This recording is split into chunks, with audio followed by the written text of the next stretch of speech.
world of cable news screaming and social media echo chambers, it's easy to lose the signal in the noise. Every day, policy is debated, votes are cast, and your tax dollars are spent. We cut through the headlines to bring you the critical context you need, focusing on what's really going on in news and politics.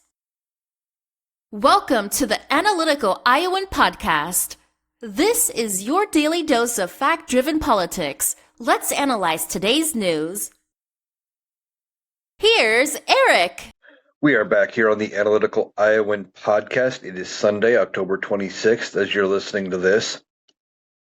And we are still in day 26 of this government shutdown. Now, of course, it was the weekend, or is the weekend, and they are not going to get anything accomplished over the weekend unless they absolutely have to. And the Republicans aren't feeling the pressure yet. They still want to play games. They're not willing to be serious and negotiate and try to open the government. And I think that potentially down the road, once the dam starts breaking and they start giving, I think Democrats are going to take everything they can out of Republicans. And once public pressure gets onto the Republican Party, they may be able to walk away. Democrats may get not just the Affordable Care Act subsidies, not just an extension of the Medicaid cuts or, a delaying of them taking effect or a reversing of those Medicaid cuts. But they may get some other things on their wish list as well. Now, why do I think that? Well, because Republicans aren't winning this government shutdown battle. Public opinion is pretty much solidly behind the Democrats. They see things for what they are. Democrats aren't the ones in power. They don't have control of either chamber of Congress or the presidency. They can't do much other than what they're doing, which is block the continuing resolution from passing. But Republicans could gut the filibuster and pass it anyway. They don't want to. Reason they don't want to is twofold. I've talked about it in a previous podcast. I'll bring it up again. Number one, they don't want to gut the filibuster for anything. They view it as the nuclear option. Why? Because they know that at some point they are going to be in the minority. And if the cards go right for the Democrats in the 2026 midterms, it is possible, maybe not highly probable, but possible that the Democrats could take the Senate in the midterms. Now, if they take the Senate in the midterms with 51 votes, there's nothing getting through the Senate. And the Republicans would be back in the minority. And they could use the filibuster to their advantage and block anything Democrats try to do. But if that doesn't happen and Democrats don't get the Senate back until after the 2028 general with a Democratic-controlled president and say they have the House, they can use the filibuster to block a whole bunch of things that the Democrats would want to get done, which is why the Democrats I believe, are kind of hoping that the Republicans are the ones to nuke the filibuster. If they do, then when the Democrats are back in power, when they have a setup like this, which I think could easily happen as soon as 2028, they would want to take full advantage and pass a ton of things that Republicans would like to object to, like the codifying of Roe v. Wade and things like that, where it would set up new legal protections. And once the filibuster's gone, they don't have to worry about getting to a supermajority. They can just do. Now, the Senate's always been more of a deliberative body anyway, in part because of their 6-year term. They are supposed to be more long-term thinking and looking at the big picture, whereas the House is more reactionary because every 2 years they are up for re-election. They have to more quickly answer to the general public for what they do, the good and the bad. Now, the other reason I think that the Republicans do not want to get the filibuster is they want Democrats to also vote in this bad CR. Some of them realize, like Josh Hawley, like Representative Meeks from here in Iowa, who have both tried to, fund SNAP benefits and prevent some of the damage. And Josh Hawley, the senator from Missouri, tried, after they passed the One Big Beautiful Bill, to scale back the cuts to Medicaid because of how bad they would be. So they know how bad it could be, and they want Democrats to sign off on it so they get over that 60 vote threshold. So when things start going bad, they can scapegoat those Democrats that voted for it and say, well, it passed with bipartisan support. It's their fault. They could have stopped this. Republicans have set themselves up in a situation where they can blame the Democrats either way. Democrats are blamed because the government's not open and the funding's not there. But then they want to blame the Democrats because when things go sideways after they pass funding at the levels that are currently there. Now, people keep asking, why don't the Democrats just sign this CR, open the government back up, and then negotiate? Donald Trump himself has said the same thing just recently as he left the country. He went on an Asia trip while the government shut down, which I'll talk about here in a little bit. But he left the country, and as he was talking to reporters aboard, as he was boarding or just aboard Air Force One, he said, "Oh, I'd be willing to talk to Democrats. I would be willing to have those meetings, but first I got to open the government back up, and then we can negotiate." But Donnie, you were a businessman. You should know better than most of them. This is not how negotiations work. Right now, Democrats have some leverage. They have some control. They have some authority here in the negotiations. If they were to open the government, like you ask, give you the win, which is what you want and what you crave, then they would have no leverage to come to you at the negotiating table and try to convince you to give them what they want. Why would you? You don't need anything from them. Donald Trump is very transactional, and that is how he views things. What can he get? What does he gain? And does it do anything for his image? He doesn't care if people suffer. He doesn't care what really happens. He just wants the Democrats to cave and give in. He'll promise them anything until it's time to actually pay up. And then suddenly you'll get the checks in the mail routine, or he won't actually honor that promise at all. So Donald Trump leaves for this foreign trip. Now he's going to Asia, Malaysia, I think Thailand.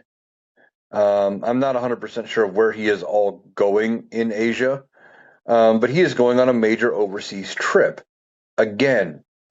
Last time he left, he went to the UK, and he went to the Middle East to sign that ceasefire with Israel and Hamas. The ceasefire that has basically been broken almost immediately. It's a very iffy situation right there. It seems like the peace is going to be shattered at any moment if it hasn't already. And Donald Trump has pretty much already gotten what he wanted. He got his cover, his cover shot. I think he got his news bites, his sound bites of them signing the ceasefire, so he can say, "Well, see, I did my job. I gave them peace, and they squandered it. Well, blame them." And he can wash his hands of it and walk away. But he's going on this overseas trip while the government is shut down. Now, he would have you believe he is some kind of a master negotiator. And if he was, don't you think he should be here negotiating? You would think, but he's not. Because he doesn't negotiate anymore. He threatens. And Democrats have no interest in listening to his threats. They don't have any real interest in promises coming from the Republican Party either. Because back in March, there was another funding deadline like what they just faced in September. And in exchange for funding the government to the end of September, the Republicans promised Democrats that they would discuss the Affordable Care Act subsidies later. Later's here, and they're still saying later.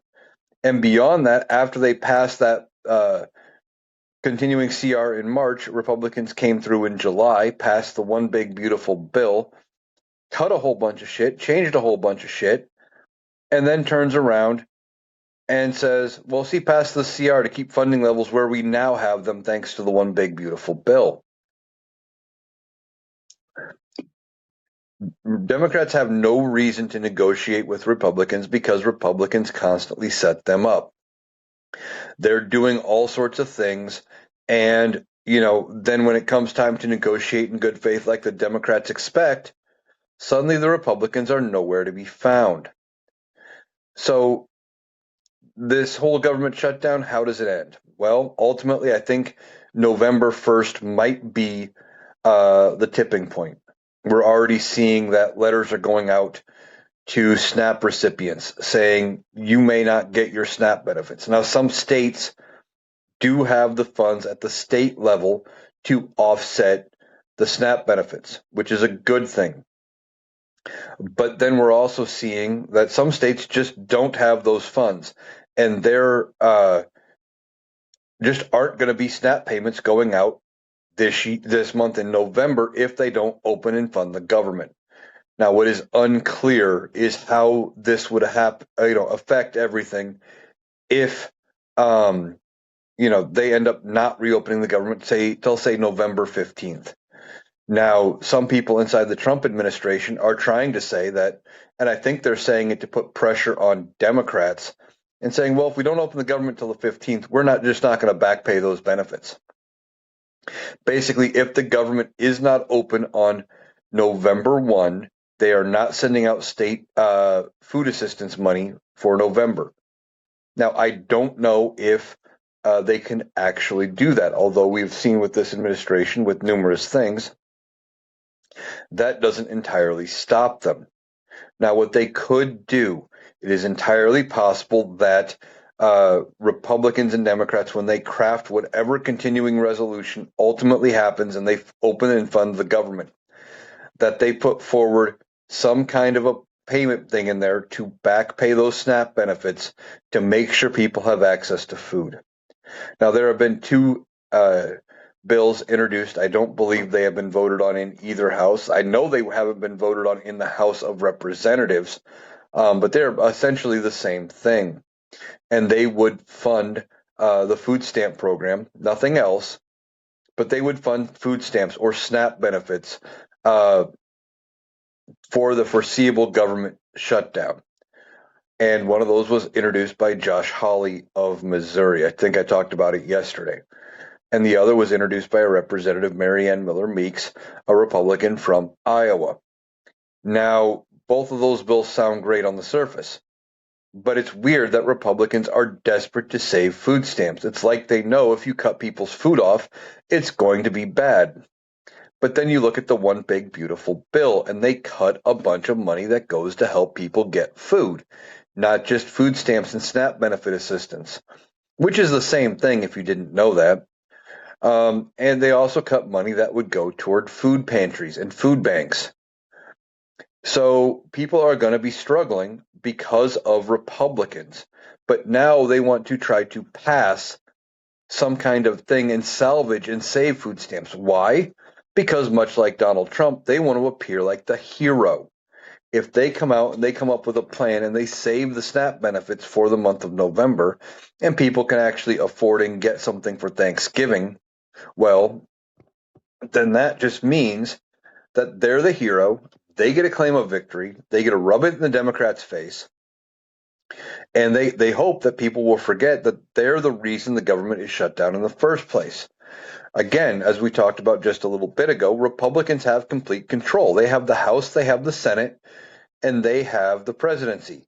They could pass anything they wanted by gutting out the filibuster and saying, okay, we're going to get it done. We're going to pass it. We don't need Democratic support. But instead, what are they doing? Well, they're saying we got to keep the filibuster. We're not doing that. So you Democrats have to come around. But they're also not negotiating. So ultimately, I think they may, because we can tell they're feeling the pressure by introducing bills like this to make sure SNAP benefits and stuff get paid. I think they may start to cave. And then when those negotiations open up in earnest, Democrats may be able to use that as an inroad to be able to get other things. It is entirely possible that once this is all said and done and when the government is finally reopened, that the Democrats could have played the Republicans for, say, an extension of 3 to 5 years on the Affordable Care Act subsidies at minimum, and a reversal of, say, 50% of the Medicaid cuts at a start time of, well, we'll start that in 2029 or 2030, well into the next president's term. Now, Republicans may actually like that because they like to set up time bombs for other presidents to deal with when they think they're going to lose.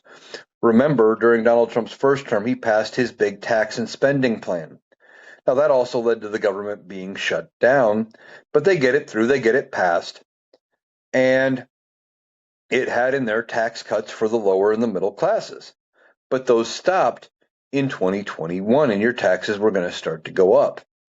But they said it that way on purpose so that if Donald Trump had lost in 2020, like he did, then that would give them cover. And they could blame the incoming president, which in this case was Joe Biden, and Joe Biden got the flack for taxes going up. He took the heat. He didn't pass anything. He didn't pass a tax plan. They were operating under Donald Trump's tax plan, but they set up a time bomb to go off in the middle of his term to have him take the fall for something he had nothing to do. So I think Democrats could actually sell that to Republicans. But then once those negotiations start happening and they get a cave on the Affordable Care Act and they get some kind of a give on Medicaid, maybe they get some kind of a give on food stamps and other food benefits, etc., especially if public outcry is large enough over missing the November 1st food stamp payment, the SNAP benefit payment.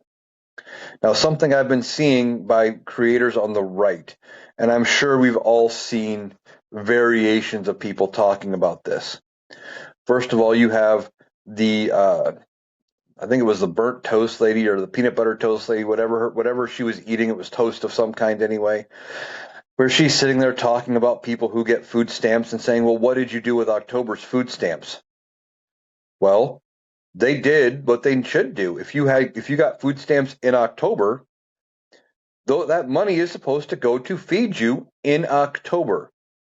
Now, most states, I know Iowa is one, where they estimate that your food stamp bill or your food stamp allotment is only supposed to cover a percentage of your actual food need, and that you are supposed to kick in at least some money into your food budget. It is not meant to be the sole thing you live on. But a lot of people still do. They live on just whatever they get from food stamps. But again, Republicans are so good at branding and convincing people things are something that they're not. They have convinced people because they can find a few outlier cases of people either getting ridiculous amounts of money, usually because they have lots of children, or because they found a way to glitch the system and they got money they weren't supposed to, or whatever the case may be. You found people that got a large amount, way more food than other people seem to think that they should be able to eat on and live on. And then you also get the rare occasion of where they find somebody who is doing something like, well, I'm going to sell my food stamp money. And then when you do that, that is actually a crime. But they find a few cases of it and they blow it up, make it sound like it's a bigger deal than it really is.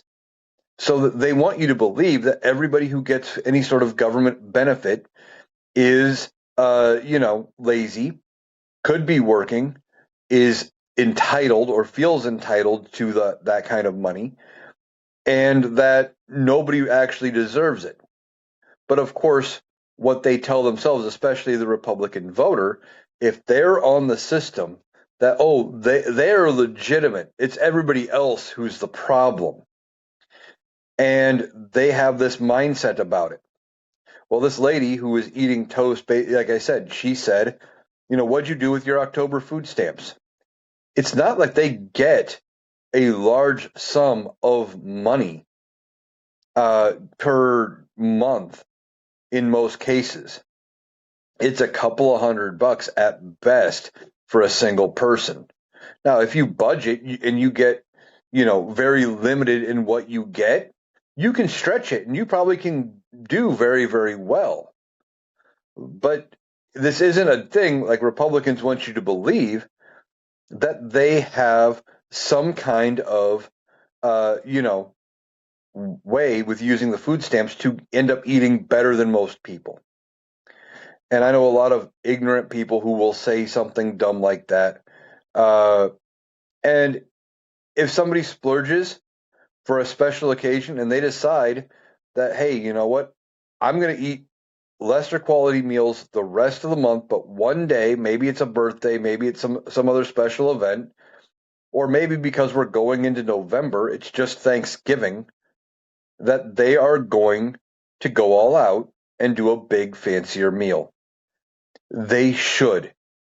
They shouldn't be shamed for being able to, eat like everybody else and celebrate like everybody else, whatever the case may be.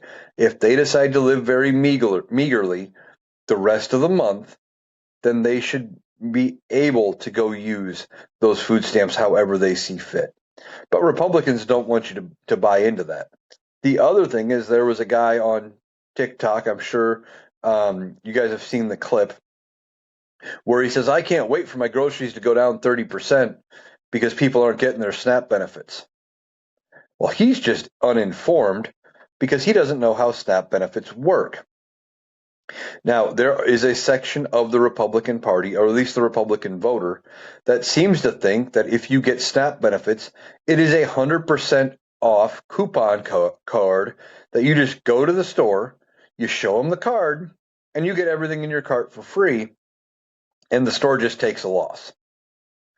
And if that was the case, not a single grocery store anywhere would accept it. Period. They wouldn't. Why would they? If you had to show up, unless it was federally mandated that they had to take it, and it was some kind of a card where they just had to eat the loss and give you whatever food you desired, for free to you, and they ate the loss, they would never take that. They would never accept it. No, what actually happens is when you're on food stamp assistance, SNAP benefits, you are allotted so much money, whatever that number is, whether it's 300, whether it's 100, whether it's $50. Um, I knew somebody who was on food stamp assistance, but because they worked too much throughout the year, they were only getting $17 in food assistance a month. It helped, but it wasn't enough to feed them. It ate a little bit in, and they used it to cover. They got a lot of cheap items to fill in the gaps where their paycheck didn't fit. But still, whatever that number is, they give you a dollar amount, and then you go to the store, you buy the items you want, you check it through the register like normal, you run your card, and they check it against your available balance, which updates in real time. And then if you don't have the money, you don't get. If you have $200 worth of food and you only have $15 in your EBT balance, you only get $15 worth of items. You got to figure out what you're going to get. It's not 100% off discount card. No grocery store would ever accept it if it was. But see, Republicans, again, they either don't know what the system is, they don't know how it works, and they're just willfully ignorant, but they are so loud about being ignorant because they don't know what they're talking about. But they say it very loud as if they are speaking from some kind of an authority. Now, the other issue that could pop up with SNAP benefits not getting paid out is, I don't know for sure, but I think SNAP in some states is much like Medicaid, where there are a lot of people who are on their state version of Medicaid. But because it is renamed something else, they don't know it. For example, I think it's called Hawkeye Care here or something in Iowa. I think in Tennessee it's like TennCare. I think I can't remember what California is, but a lot of states have different names for state Medicaid, but it is still using federal Medicaid dollars. just because it's not called Medicaid. So when they cut Medicaid funding, which is what the Democrats are fighting to get restored, those people on the other programs that are, just a renamed version of Medicaid, but because they don't realize it's the same thing, their benefits are going to get cut too. But they think they're safe because they don't realize what's actually going on. Now, Donald Trump woke up this morning, or yesterday morning, I guess, and he was in a fit on Truth Social, and he went after some of his favorite targets. He went after Christopher Wray, former head of the FBI, that Donald Trump put as head of the FBI. He went after Merrick Garland. He went after Jack Smith and a few other people. And he said that they went after him using this Operation Arctic Frost to wiretap federal employees, to wiretap senators and representatives, to collect evidence, all in an effort to prevent Donald Trump from winning the 2020 election. And they were all part of the Biden administration's efforts to prevent him from winning in 2020. The presidential election in 2020 was held on November 6th, November 3rd, I don't remember, early November 2020. Joe Biden became president January 20th, 2021. It would have been impossible for Joe Biden, before he became president, to use the FBI, the DOJ, Jack Smith, any of that, to do any of the things Donald Trump was claiming. Now, there's one of two things with that post. One, either he is A, suffering from severe dementia, which is highly probable, and he has cognitive issues, and just doesn't remember when he was president from when to when, and is just trying to spin up a story to go after his perceived enemies for slighting him, and they're going after him because he's also trying to reverse the narrative about him losing in 2020 because it still bothers him. Donald Trump, as a narcissist, hates being viewed as a loser.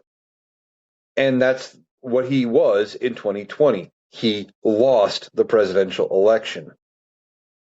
That's why it was such a big deal for him to run again and win again. He had to avenge that loss so he could go out as a winner. Now, he goes out. That's one of the things. Is he demented? Is he having cognitive issues and he just doesn't remember when he was president? Or is he straight up lying to the American people? Or there is the third option. And maybe if it wouldn't have been for all of the other problems with Donald Trump, I would give him this benefit of the doubt. But he hasn't earned it because of all of the other dumb shit he says and does. Like saying that he was going to Russia when he was actually going to Alaska.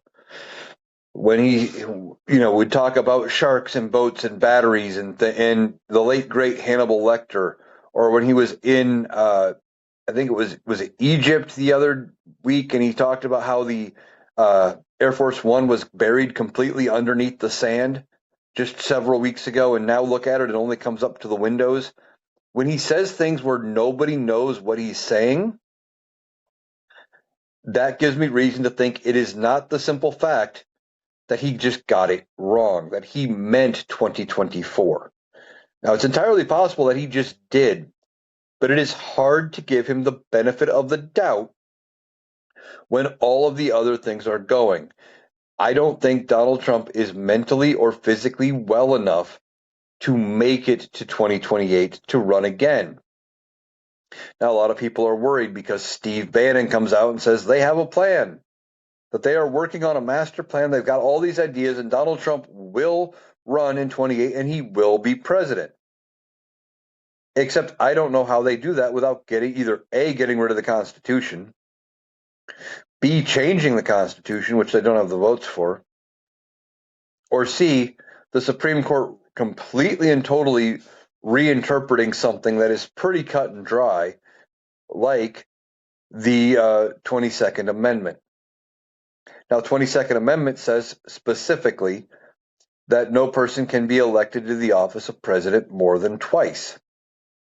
Well, Donald Trump has been elected twice. It doesn't say anything about consecutive terms.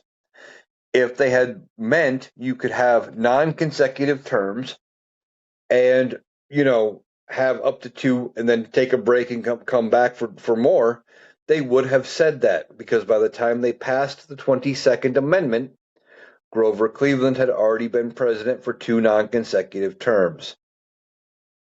It was already a known thing. They would have said that. That is not even close to anything. So Donald Trump is not going to be around in 2028. I don't think he lives to 2028. In part, why do I think he's not going to live? Well, look at his health. He says all these crazy, demented things where it looks like he may have dementia. You've got his health issues. You got him making weird trips to Walter Reed, claiming it's just a yearly physical, but he's already gone once this year already. He gets the bruising on his hands. And they've told us about the vein issue. And as I've said before, if they're willing to tell us about that vein issue, how bad is it really?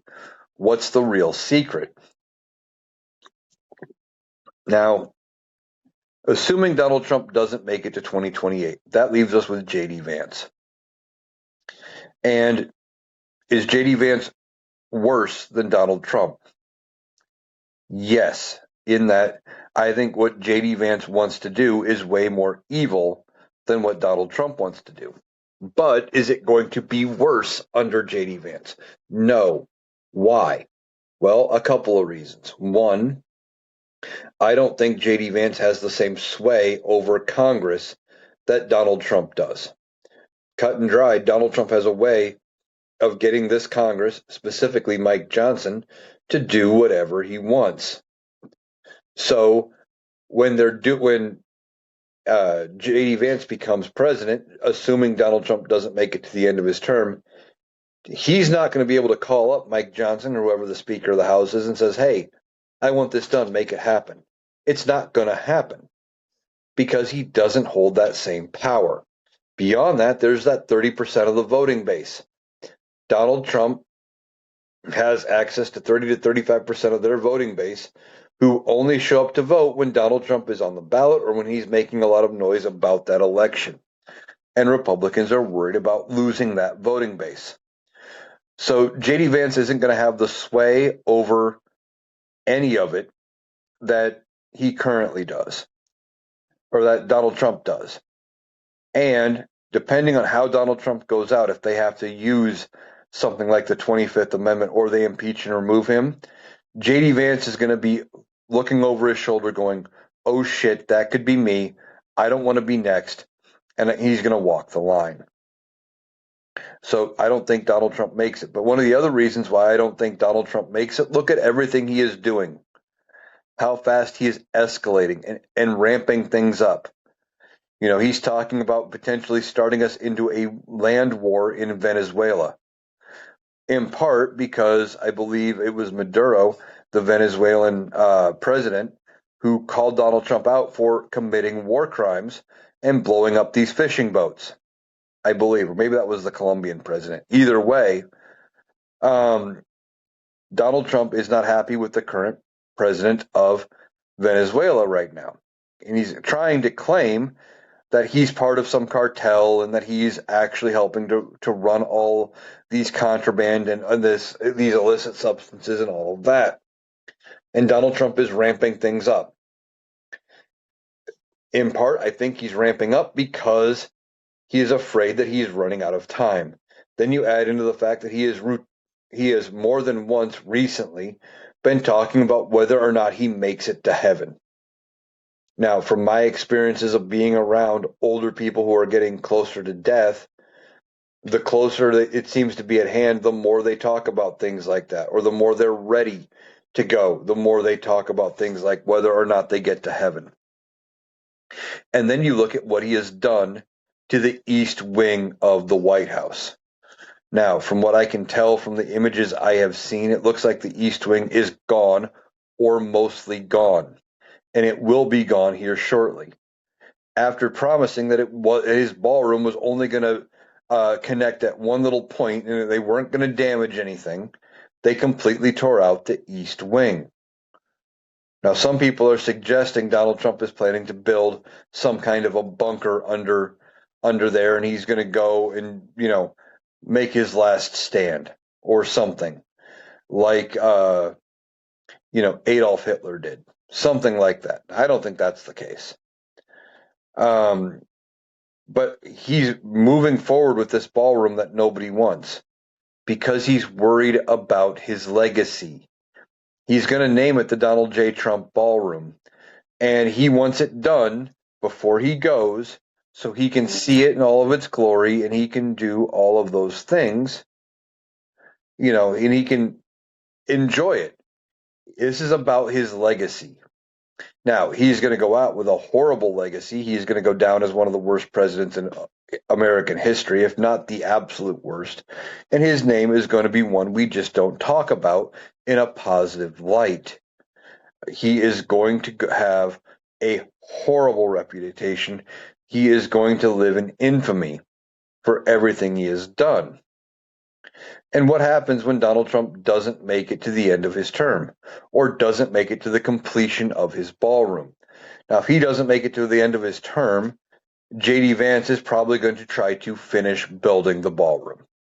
Unless it is to the point where, like if it's in the next few days where nothing is really started, he may not, and he may opt to rebuild the East Wing. But what happens if the ballroom's completely done or mostly done and a Democrat comes in? Do they tear it down, rebuild the East Wing? What do you do with that? I don't know. Because on one hand, I want to see it torn down and rebuilt as the East Wing like it should be. But at the same point, I'm also looking at it, while I am not fully a fiscal conservative, I understand the idea of wasting money. And that would be a big, giant waste of money for us to have paid for it once, turned around, and it gets done or mostly done. And then just because of who built it and because of how they went about it, turn around and gut it. I don't know which is the best option. That next Democratic president is going to have a major decision when it comes to that ballroom and what they decide to do with it. Now, one of the things you're going to see from magazine from Trumplafucks, and they've been all over my comment sections talking about how Obama did it too. Obama, put in the basketball court. Obama had 2 basketball hoops attached to an existing tennis court out of the way like you would see at a high school, and they painted some lines. Probably cost a couple of $1,000 top end. Wasn't a big deal, and it didn't affect the structure of the White House. Now, when Harry Truman gutted the entire building back in the 40s and pretty much started over, except, he gutted a big chunk of it anyway. That was done with congressional approval, congressionally appropriated funds, and it wasn't done under cloak and dagger, which is what we're seeing here. The images that we are seeing do not line up. Now, I'm seeing videos from architects and other people in the field that are saying that this ballroom, with what they are claiming, the size doesn't match up with the images that they have posted for what the interior looks like versus the exterior, that there is a big discrepancy in the square footage. They're claiming it's going to be something like 90,000 square feet, but some of the images of what it would look like from the inside barely look like it's 30,000 square feet. Now, taking Donald Trump into consideration, I'm not entirely surprised. Why? Well, what did he get in trouble for? What were his civil penalties in New York for? The almost $500 million. That was for overvaluing and undervaluing properties and lying on tax forms, etc. And one of the things that they proved in court that he would do is he would lie about the square footage of his venues, of his properties, when he went to go get a loan. Because if it's a bigger place, it's worth more. and he could prop it up and get a bigger loan that way. So it wouldn't surprise me if it's actually a 30,000 square foot ballroom and they're going to try to claim it's 90. But the other thing is that I've seen videos talking about is that it is far overvalued for what they are trying to say. By that, they said conservatively, one of the highest estimates that you should get, even on a high end federal job, for something as uh, detailed as what the ballroom is supposed to be, etc., would only be about $1,000 a square foot. But the price tag, what Donald Trump is now floating that is going to be over 300 million, comes out to about 3,000 a square foot. So what's going on? Is it a grift? Is he going to find a way to grift some off the top and maybe run it through a company that he owns that is in construction? Maybe. It wouldn't surprise me because it's Donald Trump. And that's part of the problem here. We don't know what's going on with this. Now, he claims it's being uh, funded by private donors. But there is a partial list out there of some of the companies that have donated funds to it. And I think that's worth looking into and looking into those people that are on that list.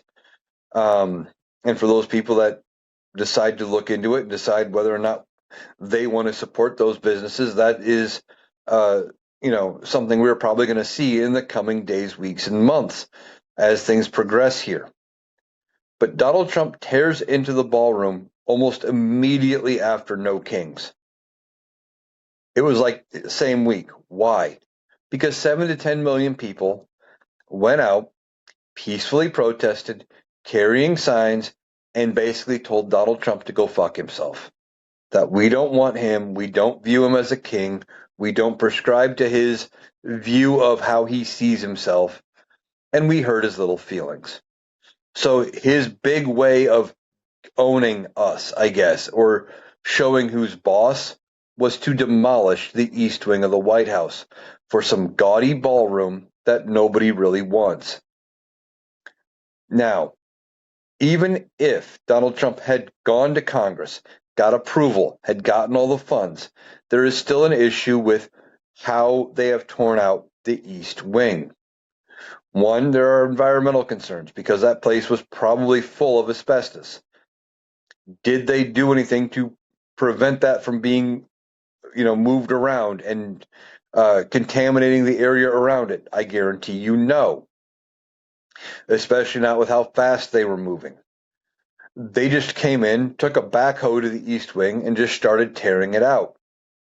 Now, did Donald Trump have anybody go through? Did he have a historian go through to look for any historical artifacts and make sure all of the things that were in the relics that were not, needing to be kept out of there, were they properly stored and moved and dealt with? Probably not. Is there a chance that there are pieces of American history that were in the East Wing that he did not remove that have now been turned into rubble? Probably. There were supposed to be, historians, there were supposed to be archivists to go through and figure out what needed to go to the National Archives and what could be saved and what should be repurposed into, whatever they rebuild down the road. None of that happened. Why? Because Donald Trump is a toddler. He got embarrassed over No Kings, and his reaction was to tear down the White House, or at least part of it. Now, Trump-fucks are going to try to give you an excuse about all of the different things that Obama did or that these other presidents did. None of them pale in comparison to just deciding to rip out the East Wing of the White House. This is after he paved over the Rose Garden. And that isn't something that can just be brought back. The Rose Garden was planted by Jackie Kennedy when she was First Lady. Sure, the next president could come in, tear up the concrete, and plant a rose garden, but it will never be the same rose garden. The history there is gone. But again, Donald Trump doesn't care about history unless his name's on it. Now, That wasn't the only thing over the weekend that was sticking in Donald Trump's craw. He's also pissed off at Canada, and he's cutting off negotiations with Canada on any kind of a trade deal once again. Why? Well, one of the reasons is because I believe it was the province of Ontario uh, had put out some ads using a speech from Ronald Reagan talking about the evils of tariffs and how using tariffs on a national scale or a global scale on every sector is bad economic policy.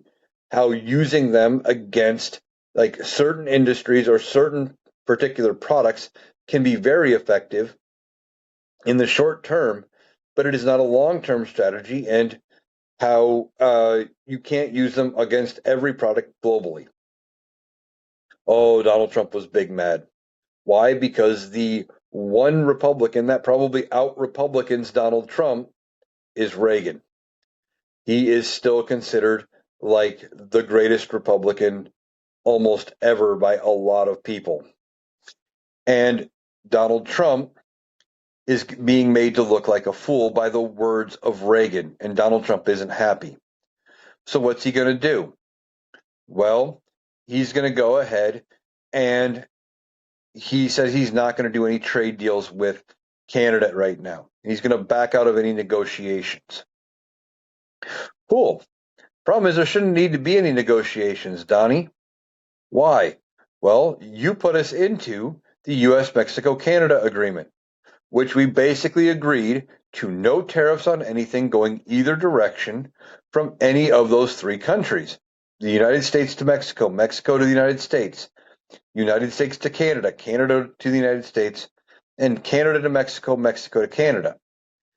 We agreed that it would be basically free trade between the three countries, and we could just move product as we see fit. And that was effectively what we had under NAFTA. NAFTA was the North American Free Trade Agreement that was signed into law by President Bill Clinton in the late 90s. And that was a crowning piece of economic accomplishment for Clinton. But Donald Trump comes in, says it's the worst agreement he's ever seen. He doesn't know why anybody would want to be signed under it, etc. So what does he do? He rips it up, takes us out of it, renegotiates, and he gets us NAFTA with a different name. And he signs on to the US Mexico Canada agreement. So he does that. And now he is saying this is the worst agreement he's ever seen. He doesn't know why anybody would have signed off on it. How did we ever get into such a predicament?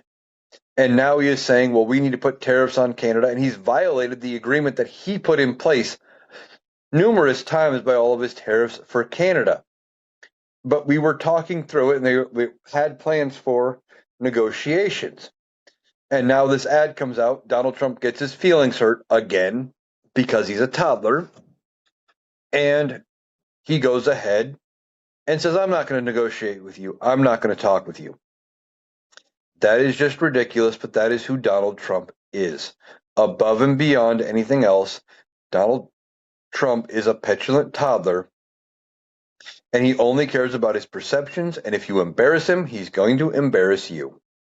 All right, so yesterday I did a story. I was talking about this $130 million gift from a mysterious Donald Trump donor to the U.S. Department of Defense. And this $130 million was supposed to be a gift to make sure the military can meet payroll. Well, there's multiple problems with this, but we found out a little more. Apparently, this is a gift or a donation by Timothy Mellon, a major Donald Trump backer, who donated lots of money to help get Donald Trump elected. It wasn't somebody we heard a lot about. He even donated tons of money right after Donald Trump was convicted of 34 felonies. So he chips in $130 million. Now, what kind of a quid pro quo is there going to be here for this Timothy Mellon? Is Donald Trump, what does he owe him at this point? Because Donald Trump is transactional. Now, if Donald Trump thinks he just got this because this guy is such a great friend and there's no strings, He probably does, and he probably wouldn't view whatever request comes his way as being, you know, any sort of a string or a quid pro quo. Donald Trump is just that way. He's looking for a short term fix, and this gets him out of harm's way, potentially for the military. Now, I have not seen anything confirming that they were able to actually meet payroll. And I don't know that they actually did meet payroll for the month of October, or the first paycheck in the month of October, because they found several $billions. I think it was like $8 billion in unpaid grant money. But I did a Google search before I started this podcast here, and it looks like, if I'm doing the math right, wages alone for the military and the Department of Defense as a whole run about $60 billion a year. Now you divide that by 12, that comes out to about 50 billion for the year, or for the month. So if they had to pay out 50 billion for the month, that means to meet payroll for the first half of the month, they would have needed 25 billion. But they only had, I thought it was like 8 that they had found. Well, that doesn't add up. That math doesn't work. And then you look at this $130 million gift, and that math really doesn't work. You can't stretch $130 million into, you know, what, 50 billion? It just doesn't stretch that far. Now, there's other issues that are going to be looked into as well, because there are rules about what the military can accept. This is another gift that the Department of Defense is accepting on behalf of Donald Trump, and it wouldn't surprise me if they're claiming this is for payroll, but they have to actually try to shift this money over to maybe help fund the renovations on that expensive plane that Donald Trump didn't need. Remember, earlier this year, he accepted a gift, and the Department of Defense accepted a major, like $400 million plane from Qatar, and it's going to take, tons of money to retrofit and make usable as Air Force One. So maybe this was a way of him getting money put into the coffers to cover that, but he found a way to divert it through by saying it was for payroll, because Donald Trump doesn't care if he lies to the American people. What's one more lie? If he tells them that it's for payroll, but it's actually going to fund the retrofit for his plane, he gets the win by saying, hey, I found funding to keep the military paid. I'm the hero. Whereas if he comes out and says, well, this is going to help retrofit the plane, but, oh, I'm such a good guy, I'm saving the government money. Here's the thing. We didn't need a new Air Force One, because we already have 2 new planes that were being bought to be Air Force One, that Donald Trump had bought during his first term. They are set to be delivered by the end of 27, maybe early 28 at the earliest. Now, some people are saying it may not actually show up until 29, and Donald Trump may not get to enjoy these 2 planes that he purchased. But Donald Trump is getting this gift for payroll, and now the military is going to have to answer questions on it. Eventually, there are going to be questions that they have to answer about why did they accept the money. We know a little more about who at least donated, supposedly, and now we need to figure out, was there any sort of this for that coming out of this arrangement? Because it wouldn't surprise me if there is something that this Timothy Mellon wants, and Donald Trump would be more than willing to give it to him, because this gets him a positive headline right now. He can play the hero even though he's not, and say, hey, I figured it out. I got the military paid through the government shutdown. Even though $130 million, well, it's a staggering amount of money for most people compared to the $50 billion monthly payroll. It's just not that big of a deal. It's just not that much money by comparison. It's a lot of money, yes, but by comparison to the full payroll of the U.S. Department of Defense, it's just not much to talk about. Now, today, Donald Trump is traveling. He is heading on this Asia trip. We're going to have to see what all stops he makes on this trip in Asia, what he all does, and how he embarrasses us again on the world stage. Because it's at this point, it's not an if. It's just a when and how does he embarrass us by going on these overseas trips. Now, some of the countries, I know he is limited by where he can go with his status as a convicted felon. Some countries will not let him enter, so he is having to do things like, pick where he travels and only go to certain spots. And some places are waiving his travel restrictions in part because of his position, that he only would get those restrictions waived because he is currently the president of the United States. Now, he is only president because he was trying to evade criminal charges, and we've talked about that before. But if it wasn't for the fact that he was president, a lot of these countries would not let him in because, much like the United States, they don't want convicted felons coming into their country. So Donald Trump going on an overseas trip, he's completely ignoring the fact that his own government shut down. It's going to be interesting to see how foreign press ask him questions about the government shutdown, and maybe they will get a more direct approach compared to what it seems like almost all the media here does, which is give Donald Trump softball questions and never really follow up and don't hold his feet to the fire about anything he says. It would be nice to see somebody in the media, even if it is a reporter for a foreign publication, while he is in their country, hold his feet to the fire, force him to answer questions that he doesn't want to answer, and not allow him to do this, duck around it, give half answers, or just blame Democrats for all of his problems. But Donald Trump is going to embarrass us on the world stage. We know that's coming. That's everything I've got for you today. I want to thank you for taking the time to join me here on the Analytical Iowan podcast. I'll be back tomorrow because there's always stuff to talk about with this administration. They're constantly embarrassing us. They're constantly fucking things up. And there's never a shortage of things to talk about.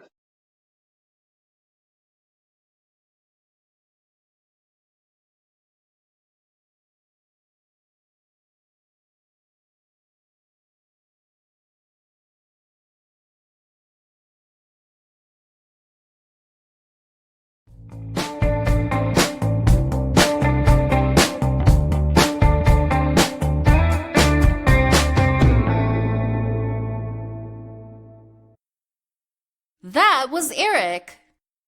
That does it for our analysis today. If you appreciated us cutting through the noise to get to the critical context, please make sure you're subscribed to the Analytical Iowan podcast on Spotify and YouTube. We'll be back tomorrow. Thanks for listening.